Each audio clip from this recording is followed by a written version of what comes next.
একদিন এক কাগজ কুড়ানি ডাস্টবিনেতে কুড়িয়ে পেল সদ্যজাত এক শিশু।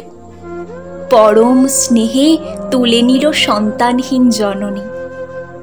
বাদ সাধল স্বামী, কার পাপ বহন করব এখন আমি?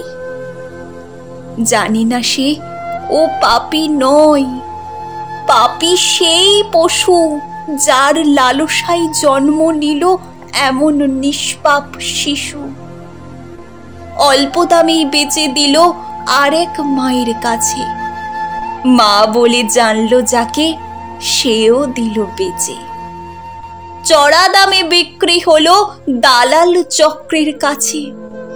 16 বর্ষে মেয়েটি অন্তঃসত্ত্বা হলো। ব্যবসায়ে লাগবে না তাই ছুঁড়ে ফেলে দিল। এদিক ওদিক ঘুরে ফিরে ফুটপাতেতে রয়, যথাসময়ে তার সন্তান প্রসব হয়। সন্তান দেখে চোখ বুঝল অভাগিনী মা, ধুলাই পড়ে রইল যে অবহেলিত উমা। ধুলাই পড়ে রইল যে অবহেলিত উমা। নমস্কার।